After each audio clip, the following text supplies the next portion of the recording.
Hello, I'm David Hughes. Welcome to Your Perfect Body, the podcast of the Esoteric Teaching community. Today's selection is an essay entitled, The Most Important Thing. The most important thing in spiritual life is that at some point in your life, you take 6 months to a year to concentrate on chanting the holy names offenselessly. That is the best way to attain self-realization. The key here is chanting offenselessly. You can chant from now until the end of time, but unless you can chant offenselessly, you cannot get the results of ultimate self-realization, Kṛṣṇa-darshan, and realization of your eternal identity in relationship with Krishna. Let's discuss this one piece at a time. You remember in the Esoteric Teaching Introductory Seminar video, I told you that to attain perfection in self-realization, you have to give up everything and chant the Lord's holy name day and night for at least 6 months. Well, I wasn't kidding about that. As we discussed yesterday, that's exactly what I did to attain the goal of self-realization. This chanting process is given in the Vedic literature as the Yuga Dharma, the only bona fide means of self-realization in the age of Kali. Harer Nama, Harer Nama, Harer Nama eva kevalam, Kalau nasjeva nasjeva nasjeva gatir anyata. Chant the holy name in the offensive stage. Chant the holy name in the clearing stage. Chant the holy name of Lord Hari, Krishna, in the perfect stage. In this age of quarrel and hypocrisy, Kali Yuga, there is no other means by jnana, no other means by karma, and no other means by yoga for self-realization. This very important verse is from the Kali Santarana Upanishad, quoted in Chaitanya Charitamrita, Adi Lila 17:21.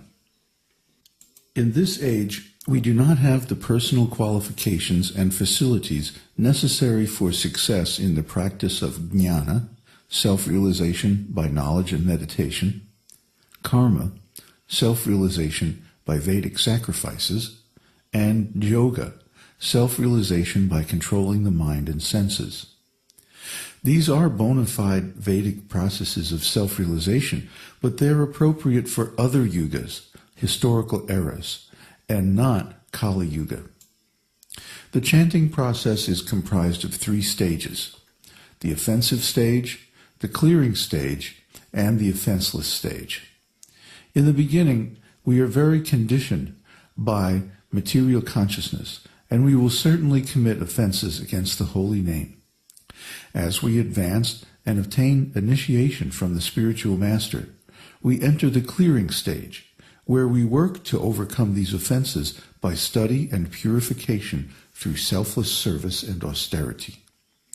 Finally, we come to the offenseless stage, where we obtain the fruits of chanting process.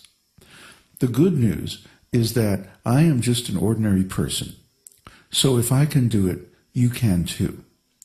The bad news is that this whole process took me about 35 years to complete, from my first offensive chanting to the perfection of self-realization. But is it really bad news to know that our journey of thousands and millions of births and deaths in the material world can be ended in less than 1 lifetime by application of this powerful spiritual method? If you could just immediately chant offenselessly, you could reach the perfectional stage in 6 months to a year of intense effort. The problem is, we cannot chant offenselessly. Therefore, we have to go through the offensive and clearing stages before it makes sense to camp out in the woods and just chant until we attain perfection. But at some point, you will have to do it, just as I did, My spiritual master did, and his spiritual master before him. In fact, that is how you become a spiritual master, by chanting the pure holy name without offenses. Then Kṛṣṇa will be attracted by your pure devotional service and reveal himself out of his sweet will. The 10 offenses against the holy name are as follows. 1 is to blaspheme a devotee of the Lord. 2 is to consider the Lord and the demigods to be on the same level, or to think that there are many gods, or that the names of the demigods, like Indra and Shiva, are equal to the holy name of Lord Kṛṣṇa. The 3rd offense is to neglect the orders of the spiritual master. The 4th is to minimize the authority of the Vedic scriptures. The 5th offense is to interpret the holy name of God. 6 is to commit sins on the strength of chanting. The 7th offense is to instruct the glories of the Lord's name to the unfaithful. 8 is to compare the chanting of the holy name with material piety. The 9th offense is to be inattentive while chanting the holy name. And the 10th offense is to be attached to material things in spite of chanting the holy name. To blaspheme a devotee of the Lord is the first offense against the holy name, and it completely disrupts one's spiritual life. The good qualities of a devotee have been personally described by Lord Kṛṣṇa in Śrīmad-Bhāgavatam. The devotee is merciful, tolerant, equal to all, does penance without injuring the body, is truthful, pure-hearted, and compassionate, is free from lust in his intelligence, and is master of his senses. He makes no claims of ownership. He's gentle, clean, and regulated in eating, is peaceful, apathetic to materialism, patient and steady, takes Lord Kṛṣṇa as his only shelter, is free from illusion, grave, has conquered over hunger, thirst, lamentation, envy, old age, and death, does not expect honor from others, offers respect to others, is expert, not a cheater, and knowledgeable. When one has developed a real taste for chanting, then a single utterance of the holy name can eradicate all previous sins. Some vestiges of sinful reaction may still remain in a particular devotee, but these will be removed by the steady progress of chanting. When these last traces of sin disappear, he emerges a pure devotee. Of course, the lingering traces of sin are seen by ordinary people as actual sin. If a devotee is criticized because of the traces of almost extirpated sin in his character, that is a grievous offense. If criticism is made against a devotee for sins committed prior to his surrendering to Kṛṣṇa, that is likewise another serious offense. Such a fault finder surely invites the wrath of Kṛṣṇa. Worshipping the demigods independently of Kṛṣṇa, or thinking their names are as good as Kṛṣṇa's holy name, is the second offense. Lord Kṛṣṇa is the supreme, non-dual, absolute truth. Although he is the ultimate Lord of the material creation, his own form is transcendental, being always situated in pure goodness. Lord Kṛṣṇa in Goloka is the original and supreme form of Godhead.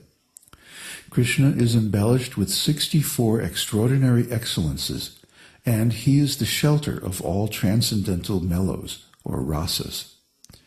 Lord Narayan possesses 60 of these excellences, to a lesser degree of fullness than Kṛṣṇa, and so do Lord Vishnu and the other Vishnu expansions of the Lord. The ordinary jiva souls possess only 50 of the Lord's transcendental characteristics, and these in limited degree. Though the demigods are superior jivas, the Supreme Lord Vishnu is the master and controller of the jivas and demigods alike. Out of sheer ignorance, foolish people try to equate the Supreme Lord with the demigods. But Shiva and the other demigods are simply the servants of the Supreme Lord Vishnu. Since they are devotees of the Lord, the names of Lord Brahma, Lord Shiva, and other demigods are certainly auspicious. but they cannot replace the holy name of Lord Krishna. To disrespect or disobey the spiritual master is the third offense against the holy name. The soul travels through many lifetimes in different bodies, and at last gets a chance of a rare human birth, which is auspicious in every respect. The soul finally attains a human body by agnata sukriti, or unintentional pious activities. A birth in the human form is most uncommon, and unlike any other species, only in the human body is it possible to perform spiritual activities and attain liberation.